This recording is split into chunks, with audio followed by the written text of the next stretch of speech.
namanya Isa Ar-Rumi. Ini juga seorang nagib, seorang nagibul asraf. Dia seorang nagibul asraf itu kalau kayak kita kepala sukunya lah daripada Ahlul Bait Nabi alaihi salatu wassalam. Nah, beliau inilah yang punya anak Imam Ahmad Al-Muhajir, saudara, yang wafat tahun 345. Nah, kemudian bagaimana kok bisa sampai ke Yaman ini? Imam Ahmad Muhajir enggak lahir di Yaman. Dia di Irak, saudara, bersama ayahnya. Saudara, di mana-mana terjadi kekacauan, huru hara, saudara, akhirnya beliau bawa seluruh keluarga dan sahabatnya 300 orang ke Hadramaut. Kenapa ke Hadramaut? Karena ada satu riwayat hadis yang menyebutkan jika terjadi huru hara di mana-mana, fa'alaika bi Hadramaut. Maka carilah Hadramaut, tinggal di sana. Kau akan dapatkan ketenangan. Nah, itu yang dipakai oleh Imam Ahmad. Akhirnya beliau masuk ke Hadramaut. Saya pernah membaca satu keterangan dalam kitab Fathur Rahim Rahman, karya dari Habib Umar bin Abdurrahman Sahibul Hamra, bahwa di abad ke-9 Hijriah, itu lokasi makamnya Ahmad bin Isa itu belum ada, artinya sebagai nisan gitu ya. Oh, ini nisannya, atau lokasi makamnya Ahmad bin Isa ada nisannya gitu. Itu belum ada. Nah, bahkan ini saya bacakan aja. Bahkan di sana itu disebutkan, ini yang bercerita itu tadi Umar bin Abdurrahman Sahibul Hamra. Beliau bercerita, warwaihul unsi fihi faihah, dan saya mencium aroma yang harum semerbak di daerah Husaisah itu. Nah, yang kemudian sebelum itu ya, Tufiya Syekh Ahmad bin Isa bin Husaisah. Secara lengkap saya bacakan. Ahmad bin Isa itu meninggal di Husaisah. Wadufina fi Syi'biha, dan beliau dimakamkan di perkampungan Husaisah. Kemudian walam yu'rafil ana maudhi'u qabrihi. Lokasi makam Ahmad bin Isa sekarang, yaitu di abad ke-9, itu tidak diketahui.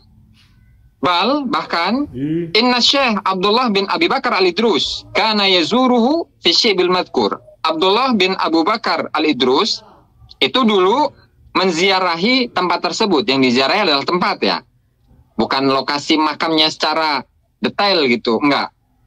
Waqala, dan Abdullah Al-Idrus itu pun juga mengatakan inna Syekh Abdurrahman kana yazuruhu. Syekh Abdurrahman itu menziarahi lokasi, menziarahi perkampungan tersebut, yang katanya di perkampungan itu ada makamnya Ahmad bin Isa. Nah, kemudian setelah itu ya, warwaihul unsi fihi faihah, di mana di lokasi atau di kampung Husaisah itu saya mencium bau atau aroma yang harum semerbak di situ. Yus'iru, yang menunjukkan anna fihi ruhan zakiyatan, bahwa di dalamnya itu terdapat ruh yang suci, artinya rohnya Ahmad bin Isa. Nah, setelah itu barulah ada makamnya. Nah, artinya semenjak tahun 345 Hijriah sampai ke abad ke-9 Hijriah, lokasi makamnya Ahmad bin Isa yang ada di Husaisah saat itu memang tidak ada. Tidak ada. Belum ada, ya? Tidak ada. Belum ada. Ya, belum ada. Lalu setelah abad ke-9 Hijriah, barulah di situ dibuatkanlah makam, karena mungkin melalui kasyaf ya, dengan redaksi yang tadi. Nah, barulah di situ setelah ada kasyaf ditunjukkanlah bahwa itulah lokasi makam dari Ahmad bin Isa. Terkait masalah kemarin ramai-ramai masalah Habib, perlu saya sampaikan bahwa sekarang tren fenomena Indonesia, banyaknya Habib masuk ke Indonesia. Kita tahu bagaimana akhlak-akhlak para habaib, menghina pemimpin-pemimpin bangsa, ulama-ulama kita, bahkan sampai membelokkan sejarah. Maka ada suatu diskusi khusus di teman-teman Nahdlatul Ulama. Saya selaku ketua koordinator PCNU Solo Raya sempat diskusi rame di Solo. Kenapa kok situasi seperti ini? Tapi persoalan ini kemudian digoreng-goreng oleh orang lain. Katanya NU sekarang tidak suka, tidak mencintai zuriat Rasul.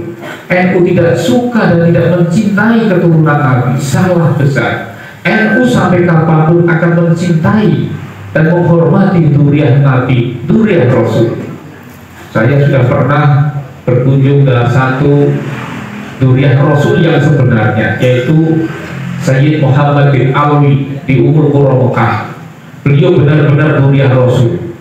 Sayyid Muhammad bin Alwi, bukan Habib. Ya, Sayyid Muhammad bin Alwi di Ummul Qura Mekah ketika Mbah Mun masih sugeng.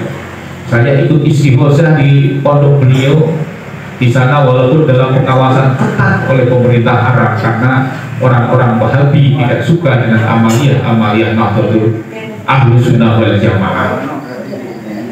Oleh karena itu Solo Raya kemarin sepakat bahwa untuk Solo Raya untuk sementara tidak mengundang Habib sampai ada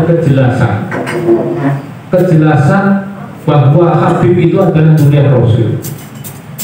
Apakah Habib tidak ada pertanyaan Pak? Apakah Habib dengan NU beda? Tidak. Habib punya organisasi sendiri namanya Rabithah Alawi. Kita adalah organisasinya NU. Coba pernahkah ada Habib menjelaskan tentang pembekalan penguatan organisasi NU? Tidak ada.